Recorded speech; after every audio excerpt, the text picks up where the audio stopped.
கரூரில் நடைபெற்ற விஜயின் பிரச்சார கூட்டத்திற்கு தோழிகளுடன் சென்று அஜிதா என்ற இளம்பெண் உயிரிழந்தார். கூடுதல் தகவல்களை தருகிறார் செய்தியாளர் பிரகாஷ். வணக்கம் யாதவ் பிரகாஷ், விவரங்கள்.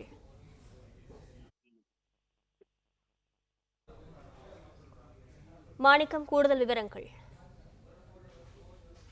விஜயனுடைய பிரச்சாரத்தின் பொழுது கூட்ட நெரிசலில் சிக்கி உயிரிழந்தோருடைய உடல்கள் அவருடைய குடும்பத்தினருக்கு கொடுக்கப்பட்டு தற்போது அவர்களுக்கான இறுதி சடங்குகள் செய்யப்பட்டு அவர்கள் உடல்கள் முறையில் அடக்கம் செய்வதும் தகனம் செய்யக்கூடிய நிகழ்வுகளும் நடைபெற்று வருகின்றன.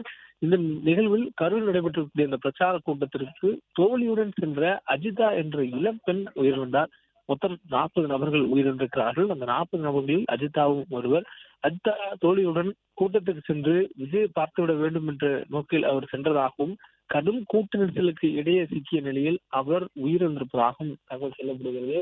அவருடைய உடல் அவருடைய சொந்த ஊருக்கு கிராமத்திற்கு எடுத்து செல்லப்பட்டு அவருடைய குடும்பத்தார் முன்னிலையில அவருக்கான அந்த இறுதி சடங்குகள் செய்யப்படுவதாக சொல்லப்பட்ட நிலையில பிரச்சார கூட்டத்துக்கு வந்த அவர் உயிரிழந்திருக்கிறார் என்ற தகவல் அவருடைய குடும்பத்தாருக்கும் அவருடைய சுற்றி இருக்கக்கூடிய உறவினர்களுக்கும் பெரும் ஒரு அதிர்வலையை ஏற்படுத்தக்கூடிய சூழல்ல தொக்குப்பட்டி என்ற கிராமத்தில் அவருடைய இல்லம் அமைந்திருப்பதாக சொல்லப்படுகிறது.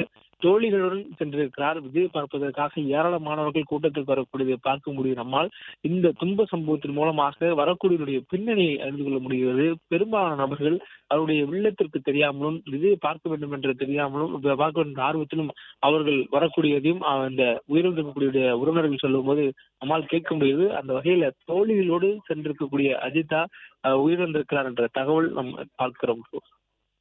பிளே ஸ்டோர் மற்றும் ஆப் ஸ்டோரில் இருந்து பாலிமர் செயலியை QR கோடு மூலம் பதிவிறக்கம் செய்யுங்கள்.